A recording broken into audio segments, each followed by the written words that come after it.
శ్రీ పొట్టి శ్రీరాములు నెల్లూరు జిల్లా కోవూరు నియోజకవర్గం ఇందుకూరుపేట మండలంలో ముఖ్యమంత్రి నారా చంద్రబాబు నాయుడు జన్మదిన వేడుకలు గ్రూప్ రాజకీయాలకు తెరలేపినట్లు వాదనలు వినిపిస్తున్నాయి.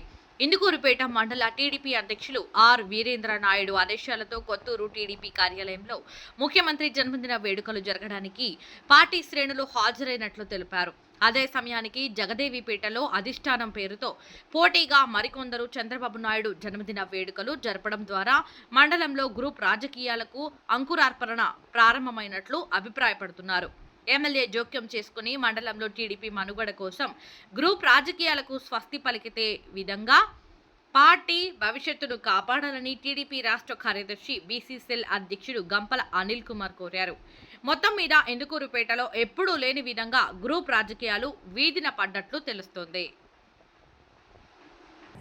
తెలుగుదేశం పార్టీ అధ్యక్షుడు రావెళ్ల వీరేంద్ర నాయుడు గారి పిలుపు మేరకు ఇందుకూరుపేట మండల తెలుగుదేశం పార్టీ ఆఫీసు కొత్తూరు గ్రామంలో ఉంటే అక్కడ నిర్వహించేందుకు వారు ఆదేశిస్తే అందరం మండల తెలుగుదేశం పార్టీ కుటుంబ సభ్యులు అందరూ ఇందుకూరుపేట కొత్తూరు గ్రామంలోని తెలుగుదేశం పార్టీ మండల ఆఫీసులో చేసుకోవడం జరిగింది.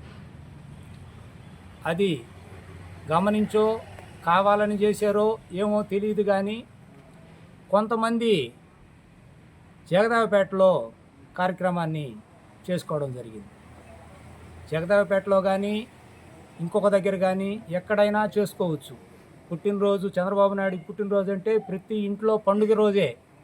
కానీ ఇందుకూరుపేట కొత్తూరు తెలుగుదేశం పార్టీ ఆఫీసులో జరిగింది పూర్తిగా తెలుగుదేశం పార్టీ సిస్టమ్ ప్రకారం, వ్యవస్థల ప్రకారం తెలుగుదేశం పార్టీ మండలాధ్యక్షుడు ఇందుకూరుపేట ఆధ్వర్యంలో జరిగింది. అక్కడ ఎందుకు ఆ విధంగా పెట్టి ఆ విధంగా పార్టీని అవమానపరిచేటట్టుగా అధిష్టానం అనే పేరు వాడి వాళ్ళు అందరినీ పిలుచుకొని పెట్టడం జరిగింది. ఇది ఎంతవరకు సబబు అని అంటున్నారు. అధిష్టానం అంటే ఎవరు? మండలంలో అధిష్టానం అని అంటే మండలాధ్యక్షుడే. పార్టీ పరంగా కానీ పార్టీ సిస్టంగా కానీ ఎవరెత్తుకున్నా మండలాధ్యక్షుడే. మండలాధ్యక్షుడు తర్వాతే పార్టీ కార్యక్రమాలు, పార్టీ వ్యవహారాలు జరుగుతాయి. కానీ మీరు అధిష్టానం అని చెప్పని వాళ్ళు ఎవరికి చెడ్డ పేరు చేయదలుచుకున్నారు? లేకపోతే ఏ అధిష్టానం మీకు చెప్తే మీరు చేశారు? చెప్పండి, అదేనా చెప్పొచ్చు, ఇబ్బంది ఏదా? పిలవండి, ఎవరు ఇష్టం ఉంటే వాళ్ళు వస్తారు, ఎవరంటే ఇది లేదు. కానీ తెలుగుదేశం పార్టీని ఏదో నష్టపరిచేదానికనో లెక్కలేనితనంగా చూస్తే మటుకు ఖబర్దార్. ముందు రోజుల్లో చాలా మూల్యం చెల్లించుకుంటారు.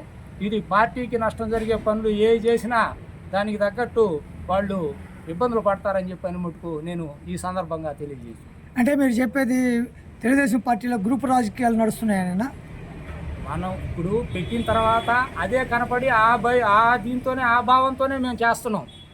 గ్రూపు రాజకీయాలు వీళ్ళు ఏమన్నా కొత్తగా పెట్టదలుచుకున్నారు. సరే, గతంలో ఎన్నెన్నో వ్యవహారాలు ఉండి తెలుగుదేశం పార్టీ 14 నుంచి కానీ దాని ముందు కానీ ఉన్నప్పుడు కూడా అప్పుడుండే మండలాధ్యక్షుడితో కొందరు విభేదించేది, చేసేది, చెందేదే కానీ కొన్ని రోజుల తర్వాత కూర్చొని మాట్లాడుకోవడము, సర్దుబాట్లు చేసుకోవడము జరిగేది. ఈ మాదిరిగా ఒక ఊరిలో ఒక కార్యక్రమము, పార్టీ కార్యక్రమం, అదే పార్టీ కార్యక్రమం ఇంకొక ఊరిలో గతంలో ఎప్పుడూ లేదు. ఆలోచించండి మీరు ఎందుకు చెప్తున్నారనేది. అంటే విభేదాలు కానీ ఇంకొకటి కానీ ఉంటాయి, కానీ ఈ మాదిరిగా వర్గాలు చేసేసేది, ఏదో వాళ్ళకాడ మెహర్బానీలు లాప్పడే దానికోసంగా ఏదో అధిష్టానం అని చెప్పానంటే ఎమ్మెల్యే గారి దగ్గరనో వీళ్ళ మెహర్బానీ చూపించేదానికి చేసినట్టుందే, కానీ ఇంకా ఏమీ కాదు. అదే తెలుగుదేశం పార్టీ మండల అధ్యక్షుడి రావెళ్ల వీరేంద్ర చౌదరి గారి ఆధ్వర్యంలో జరిగితే మేము రామాలయంలో పూజలు చేస్తే ఎమ్మెల్యే గారి పేరు చెప్పి వాళ్ళ గోత్రం చెప్పే మేము అర్చన చేయించాం. అంటే ఏంది? మాకు సుపీరియరు నియోజకవర్గానికి ఎమ్మెల్యే గారు, అదేవిధంగా మండలానికి తెలుగుదేశం పార్టీ పద్ధతి ప్రకారం, సిస్టమ్ ప్రకారం మండలాధ్యక్షుడు ఇక్కడ సుపీరియరు, అదేవిధంగా గ్రామానికి పోతే గ్రామాధ్యక్షుడు సుపీరియర్. ఒక పద్ధతి, ఒక వ్యవహారం మేమేమి చెప్తే అదంతా చల్లాల్సిందేను, మేమేం చేసినా పడి ఉండాల్సిందేను, ఏమైనా మాట్లాడితేనో లేకపోతే ఇంకొకటి చేస్తేనో మీ అంతు చూస్తాము, మీకు పనులు ఎట్ట జరుగుతాయో చేస్తామని చెప్పనే బెదిరింపు ధోరణులతో ఈ చేస్తున్నట్టు ఉందే. కానీ ఒక పద్ధతి ప్రకారం మరే మనం ఒక పార్టీలో ఉన్నప్పుడు అందరినీ కలిసిమెలిసి చేసుకుంటా పోతే పార్టీకి మేలు, మనకి మేలు, హుందాగా ఉంటుంది అని చెప్పాననే భావనే లేకుండా ఆ ఆలోచనే లేకుండా అధికారం వచ్చేసింది మేమేం చేసినా చెల్లద్దు అన్నట్టు ఉంది. ఎవరెవరో అందరూ కాదు, కొంతమంది దీన్ని ఏదో వాళ్ళ స్వార్థానికి వాడుకుంటున్నారని నేను అనుకుంటున్నాను. ఇది పూర్తిగా నా సొంత అభిప్రాయము. దీన్ని ఎమ్మెల్యే గారు ఏదైనా దృష్టి పెట్టి విచారించండి, ఎంత పిన్ టు పిన్ విచారించండి. మేము చెప్పే దానిలో ఏముందా, ఏది నిజం, ఏది అబద్ధం అనేది దాన్ని చూసుకొని ఖచ్చితంగా పార్టీకి వ్యతిరేకంగా చేసిన వాళ్ళ మీద చర్యలు తీసుకోవాలని చెప్పనేది నా డిమాండ్. ఎమ్మెల్యేకి కూడా చెప్పకుండా చేశారనేది మీ ఆలోచన. జగదేవపేటలో కార్యక్రమం, అవును. జగదేవపేటలో జరిగిన కార్యక్రమం అధిష్టానం అనే మాట వాడి అందరిని పిలిచారు. మండలంలో అధిష్టానం వాస్తవంగా ఎవరు? మండలాధ్యక్షుడు చెప్పలేదనే మాట వాడారు.